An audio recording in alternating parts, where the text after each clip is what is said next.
다 같이 일어나셔서 하나님께 손을 주신 말씀 요한계시록 2장 8절부터 11절까지의 말씀 한 절씩 교독합니다. 제가 먼저 읽겠습니다.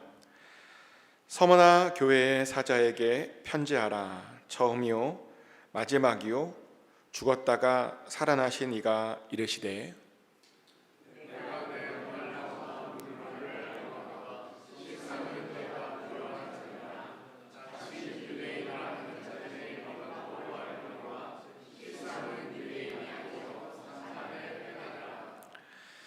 너는 장차 받을 고난을 두려워하지 말라.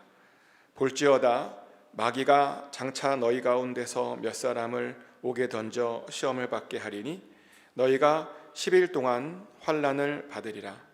내가 죽도록 충성하라. 그리하면 내가 생명의 관을 내게 주리라.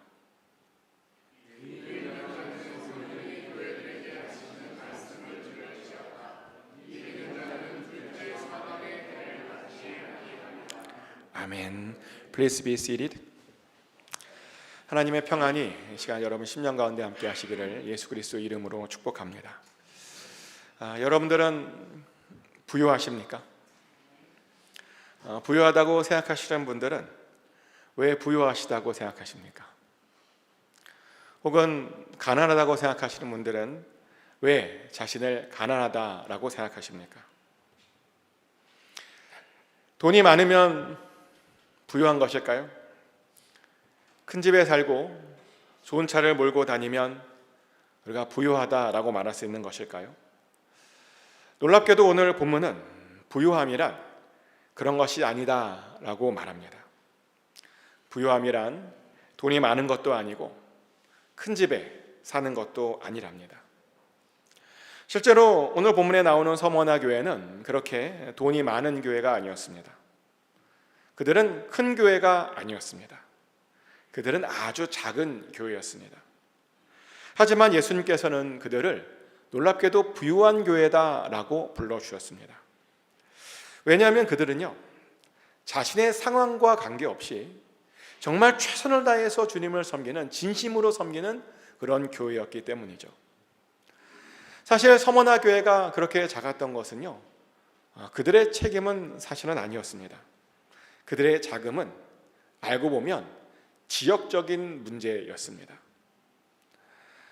서머나 교회가 있었던 그 도시는요, 항구 도시였는데요, 원래 거기에 항구 도시가 만들어지기 전에는 완전히 폐허였던 곳이었습니다. 근데 로마인들이 거기에다가요, 자기의 도시를 세운 겁니다. 그래서 서머나 도시는 잘 계획된 도시였습니다. 그래서인지 그 서머나 지역은요, 소아시아에 7교회가 있었던 그 지역 중에 유일하게 지금까지도 남아있는 그런 도시이기도 합니다. 그 정도로 계획되어 있었습니다. 그런데 그 서머나 지역의 또 다른 특징은 뭐냐면 거기에 사는 사람들은 로마에 굉장히 충성스러웠다는 거죠. 그들은 누가 시키지도 않았는데 스스로 로마의 신전을 서머나에다 지어주기를 원하고 지었습니다. 그렇게 그들은 자신들의 충성심을 로마에게 보여주었습니다. 그런데 그런 도시에도 역시 유대인들이 살고 있었습니다. 그리고 거기에 사는 유대인들은요, 거기에서 회당을 지으며 살고 있었습니다. 근데 회당을 짓기만 했지만 사실 그들은 로마에 굉장히 충성스러운 사람이었습니다. 그래서 그들은 종교적으로 로마로부터 엄청난 특혜를 받으며 살고 있었습니다. 회당에 소속되어 있기만 하면 로마의 신에게 절하지도 않아도 되는 그런 특혜를 받으며 그들은 거기에서 살고 있었습니다. 사실 이것은 대단한 특혜인데요, 왜냐하면 그 덕분에 유대인들은 그들이 그렇게 중요하게 생각하는 십계명들을 지키며 살 수 있었기 때문입니다. 그런데 그런 도시에 이제 기독교인들이 들어가죠. 그리고 그랬더니 얼마 있다가요, 기독교인들과 유대교인들 사이에 큰 마찰이 벌어졌습니다. 왜냐하면 유대인들은요, 기독교인들을 이단이라고 생각하고 있었거든요. 그래서 유대인들은 기독교인들을 받아주고 싶지 않았습니다. 근데 그 무렵에 이제 서머나에 들어온 그 기독교인들이 로마인들에게 어떤 요구를 하나 하게 되는데, 자기네들도 유일하신 하나님을 믿고 있으니까 유대인들처럼 자기네들도 로마의 신에게 절하고 싶지 않다라고 하는 그런 권리를 그렇게 요구한 겁니다. 그러며 자기네들도 십계명을 지키고 싶다라고 그렇게 요구했습니다. 근데 그런 이야기가 이제 서머나 교회에 있었던 유대인들에게 들어갔고요. 그러자 그 서머나에 있었던 유대인들 사이에 난리가 났습니다. 그래서 그들은 로마인들에게 그런 기독교인들의 요구를 절대로 받아줘서는 안 된다라고 강력하게 요구를 하죠. 그 결과요, 그 서머나 지역의 기독교인들은 다른 지역의 기독교인들보다 훨씬 더 많은 핍박을 받으며 살아가야 했습니다. 기록에 보면, 실제로 기록에 보면요, 그 서머나 지역의 기독교인들은 정말 어마어마한 박해를 받으며 살았다라고 말합니다. 그 중에 대표적인 박해가 서머나 교회의 담임 목사님이었던 폴리캅이 받은 그런 박해였는데요. 폴리캅이라고 하는 사람은 초대교회사에서 아주 중요한 사람 중에 한 분이죠. 실제로 여러분들이 신학을 조금만 공부해 보면 이 폴리캅의 이름을 굉장히 많이 우리는 볼 수 있게 됩니다. 게다가 그는요, 사도 요한의 직계 제자였습니다. 그 정도로 정말 아주 중요한 그런 사람이었습니다. 그런데 그런 폴리캅이 서머나에서 사역하고 있었습니다. 근데 그가 거기에서 사역했었던 이유가 뭐였냐면 그 스승인 사도 요한 때문이었는데요. 사도 요한은 자신의 제자인 폴리캅이 서머나 교회에서 담임 목사로 이제 사역하기를 원했습니다. 그래서 폴리캅이 그 부르심에 이제 순종하게 된 건데, 그런데 하필 그 교회에 정말 어마어마한 박해가 찾아온 겁니다. 때문에 많은 기독교인들이 붙잡혔고 사자의 먹잇감으로 던져졌습니다. 그리고 당연히 폴리캅도 이제 잡히게 되죠. 폴리캅을 잡은 로마 군사가 폴리캅을 이렇게 회유했습니다. 이제 나이도 많으니까 이제 그만 예수님 믿고 예수님 부인하고 그냥 로마 황제에게 인사 한번 하고 그냥 목숨을 찾으라고. 하지만 폴리캅은요, 그 회유에 넘어가지 않고 이런 위대한 말을 남겼죠. 어떤 말을 남겼냐면, 나는 86년간 나의 주 예수 그리스도를 섬겼답니다. 하지만 그분은 한 번도 자신을 부인하지 않았답니다. 근데 내가 어떻게 모든 사악한 것에서 나를 보존하시고 나를 구원하실 나의 왕을 부인할 수 있겠냐입니다. 예수님께서 한 번도 자신을 부인하지 않았기에 자신도 예수님을 부인할 수 없다라는 그런 고백을 했습니다. 그러며 그렇게 고백하며 그 로마 군인의 회유를 거절했습니다. 그 결과 폴리캅도 화형을 당했고요, 정말 당당하게 순교자의 이름에 자신의 이름을 올릴 수 있었습니다. 이런 심각한 박해가 있었던 곳이 바로 서머나였습니다. 그러다 보니 그 서머나 지역은 정말 그리스도인들에게는 여러모로 어려웠습니다. 유대인들은 무시하고 막 차별을 막 하고, 또 로마인들은 로마인들대로 핍박과 박해를 하고, 정말 살아가는 것이 너무나 하루하루가 어려웠습니다. 그들은 정말 넉넉하고 평안하고 그런 부유하지 못한 그런 부유한 그런 신앙생활을 할 수 없었습니다. 근데 놀랍게도 오늘 본문을 보면요, 그런 그들에게 예수님께서 아주 놀라운 말씀을 하나 하시죠.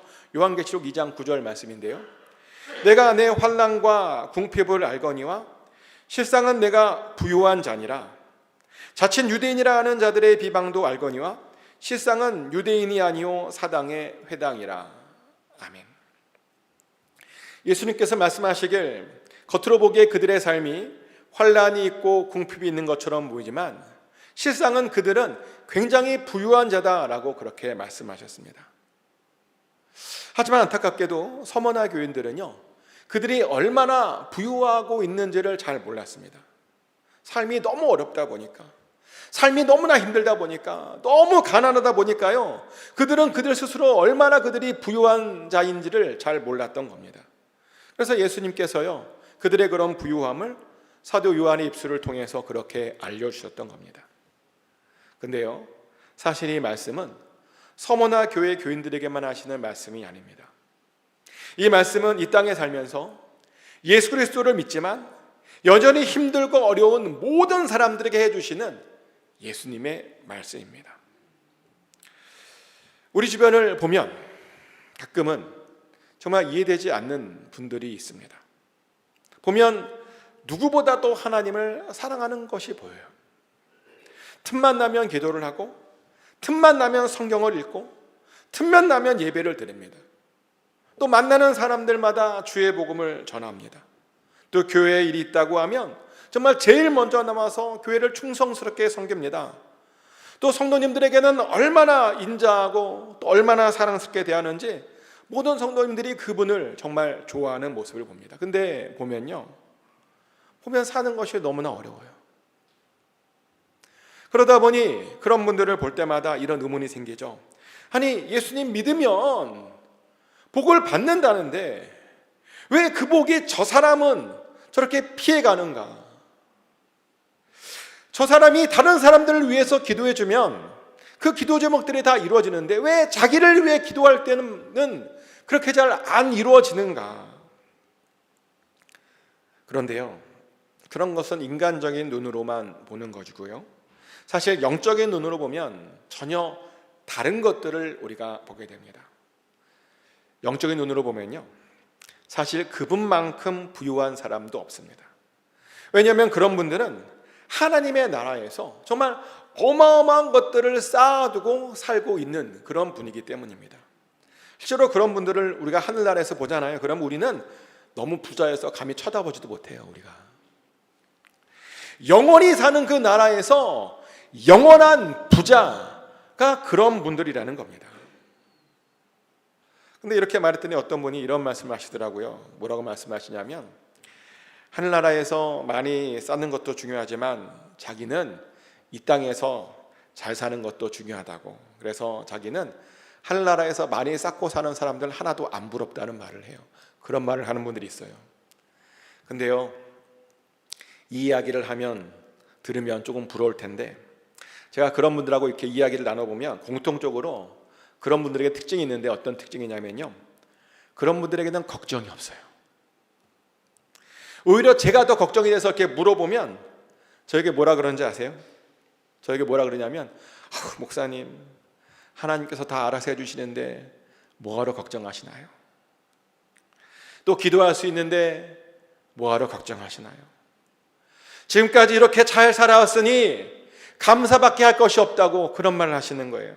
그러면서 정말 하나도 걱정을 하고 계시지 않으셨습니다.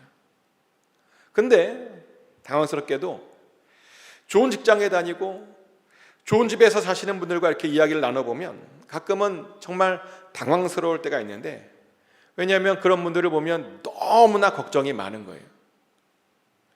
몸이 조금만 아프면 그것이 큰 병일까가 걱정합니다. 누가 자기를 속이면 망할까 봐 걱정하고요, 또 계획했던 일들이 잘 안 될 때마다 걱정을 합니다. 머릿속에 온통 걱정뿐입니다. 그러다 보니 굉장한 스트레스를 받으며 삽니다. 그래서 그것이 비교가 돼요. 돈을 많이 쌓아놓고 걱정만 하며 사는 사람들과 아무것도 없지만 오직 하나님을 바라보며 전혀 걱정하지 않고 항상 행복하게 사는 사람들, 그 두 사람들이 비교가 됩니다. 한번 비교해 보세요. 도대체 누가 더 부유하게 사는 걸까요? 누가 더 좋은 삶을 살고 있다고 여러분들은 생각하시겠습니까? 걱정 없이 하나님께서 채워주심에 감사하며 매일매일 사는 삶이요, 더 좋은 삶입니다. 아멘? 그리고 그것이 정말 진짜 부유한 삶입니다. 돈이 많은 것이 부유한 삶이 아니라는 겁니다. 진짜 부유한 것은요, 돈이 많고 적음에 있지 않고 마음의 평안에 있는 겁니다. 돈의 노예가 되면 겉으로는 부유한 것 같지만 실제로 그것은요, 진짜 가난한 삶입니다. 그런 의미에서 여러분들에게 다시 한번 질문 드립니다. 어떻게 여러분들은 지금 부유하게 살고 계시는 것 같으십니까? 반드시 부유하게 사시길 축복합니다. 자, 그럼 우리는 어떻게 해야 그런 부유한 삶을 우리가 누리며 살 수 있을까요? 오늘 본문을 보면 예수님께서요, 서머나 교회 교인들에게 어떻게 하면 그렇게 부유한 삶을 살 수 있는지에 대해서 아주 자세하게 설명해 주고 있는데요. 우선 우리가 부유한 삶을 살려면 예수 그리스도가 어떤 분이신지를 제대로 알아야 된다라고 말합니다. 실제로 오늘 본문은 예수 그리스도를 이렇게 소개하고 있죠. 요한계시록 2장 8절 말씀인데요. 서머나 교회 사자에게 편지하라. 처음이며 마지막이요 죽었다가 살아나신 이가 이르시되 아멘. 제가 방금 읽어드린 말씀, 그 말씀에서 말하기를 뭐라고 말하냐면 예수님은 당신을 죽었다가 살아나신 분이시다라고 소개를 합니다. 이 부분은 제가 지난주에 에베소 교회 교인분들에게 설명해 드렸던 것과 좀 다른 그런 다른 부분인데요. 혹시 기억나십니까? 제가 지난주에 어떻게 예수님을 소개해 드렸는지? 기억 못하실 줄 알았습니다. 왜냐하면 무려 일주일이나 지났잖아요. 다 알고 있었습니다. 아무튼 지난주에 제가 뭐라고 말씀드렸냐면 예수님께서는 에베소 교회에게 당신을 이렇게 소개해 드렸죠. 요한계시록 2장 1절 말씀입니다. 에베소 교회의 사자에게 편지하라. 오른산에 있는 7별을 붙잡고 7 금 촛대 사이를 거니시는 이가 이르시되 아멘. 에베소 교회에게 예수님은 뭐라고 소개했냐면 자신을 오른손에는 7별을 붙잡고 7 금 촛대 사이를 거니시는 분이라고 그렇게 소개했습니다.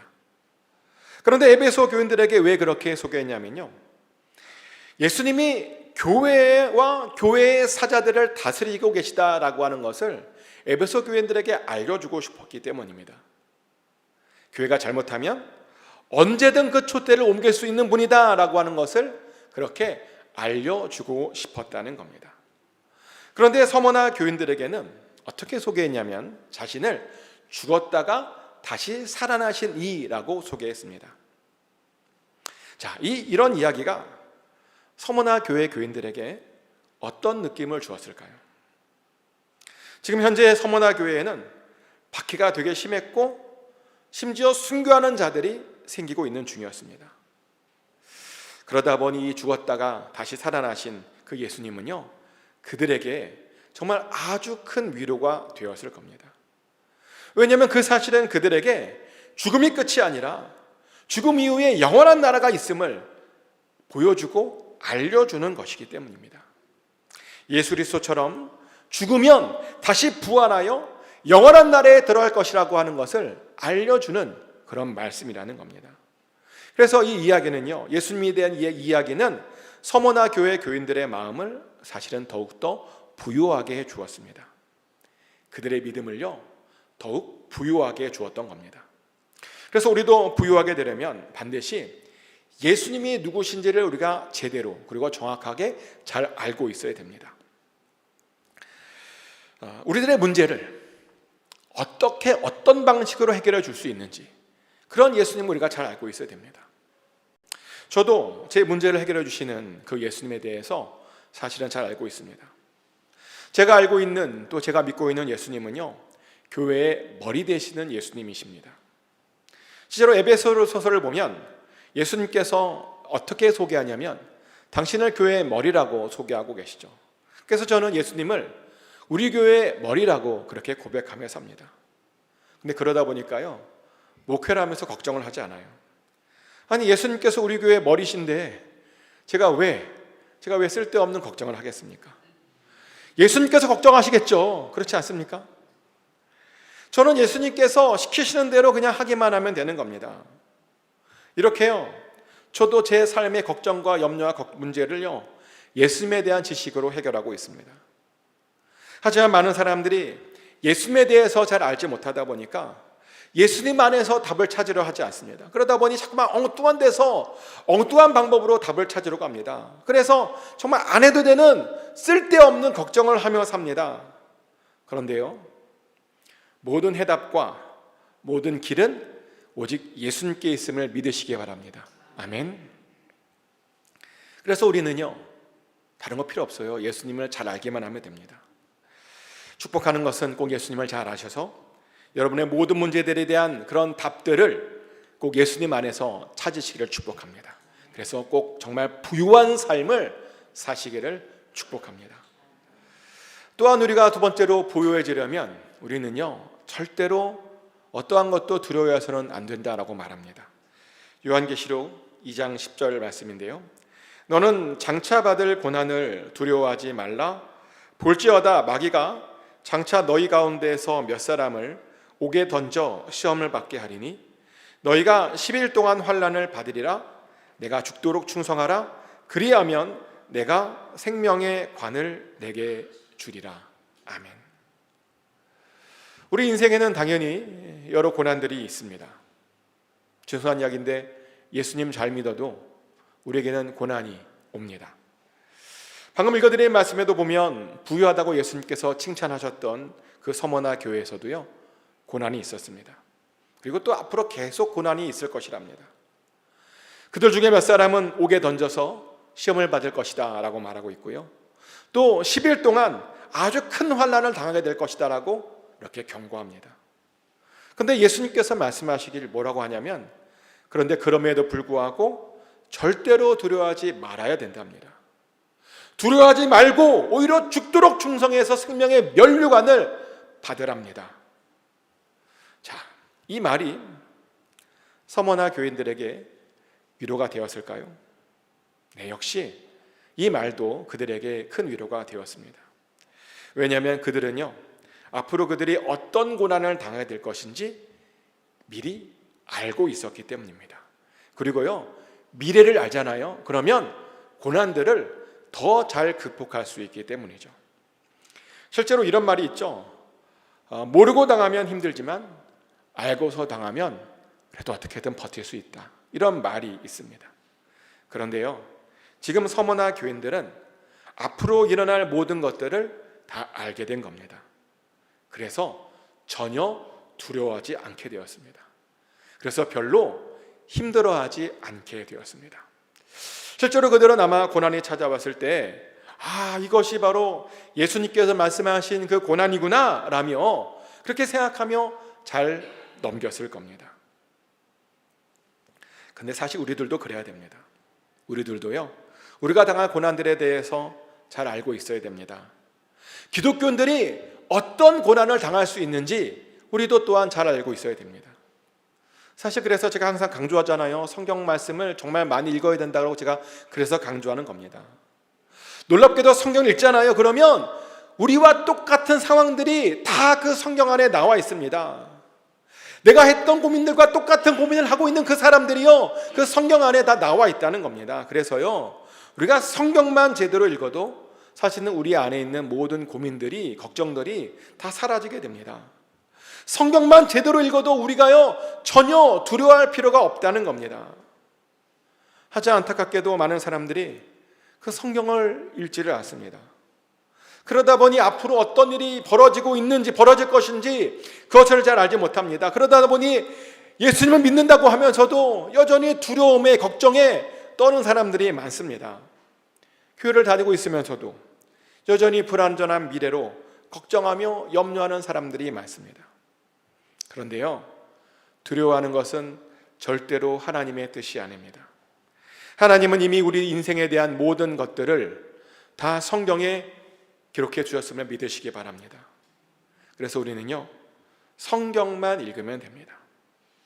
읽고 미리 알아서 그 두려움에서 해방되면 됩니다. 그렇게 부유한 삶을 살면 된다는 겁니다. 아멘. 이제 말씀을 정리합니다. 서머나 교회는 객관적으로 정말 약하고 어렵고 힘든 교회였습니다. 그런데 예수님은요, 서머나 교회를 그런 교회라고 생각하지 않았습니다. 예수님께서 하시는 말씀이 오히려 그 교회는 굉장히 부유한 교회라고 말씀하셨습니다.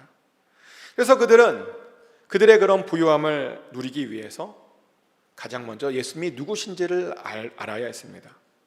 그리고 또한 자신들의 미래를 알므로 두려움을 극복해내야 했습니다. 그리고 그렇게 정말 부유한 삶을 누려야 했습니다. 근데 우리도 그래야 됩니다. 축복하는 것은 여기에 모이신 모든 분들은 성경과 말씀을 통해서 예수 그리스도를 정말 정확하게 알게 되시기를 축복합니다. 그리고 또한 그 성경과 말씀을 통해서 그분이 보여주시는 우리의 미래도 정말 잘 알게 되시기를 축복합니다. 그래서 어떠한 것도 두려워하지 마시고 오직 부유한 삶을 사십시오.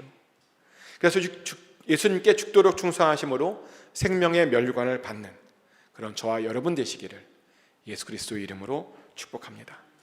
이 시간 같이 기도하기를 원하는데요, 먼저 우리도 주 안에서 부유한 자가 되게 해달라고 기도하고, 그리고 또 예수 그리스도를 잘 알아서 주님께서 주시는 해답을 찾게 해달라고, 또 성경 안에서 우리의 미래를 또 잘 알므로 절대로 두려워하지 않게 해달라고 우리 한 목소리로 같이 기도하겠습니다. 기도합니다. 하나님 아버지, 우리가 얼마나 부유한지를 이 시간 우리가 알게 하여 주시옵소서. 예수 그리스도를 잘 알게 하여 주시고 성경 안에서 예수님께서 우리에게 어떤 말씀을 하고 계시는지를 잘 알아서 두려워하지 않고 항상 평안 가운데 담대한 마음으로 살아가게 하여 주시옵소서. 어떠한 환난이나 염려가 찾아올지라도 정말 두려워하지 않기를 원합니다. 하나님만 바라보며 반드시 승리할 수 있기 원합니다. 그래서 우리도 죽도록 충성함으로 마침내 주님께서 예비하신 그 생명의 면류관대를 다 누릴 수 있기 원합니다. 우리의 손을 붙잡아 주시옵소서. 우리와 함께하여 주시옵소서.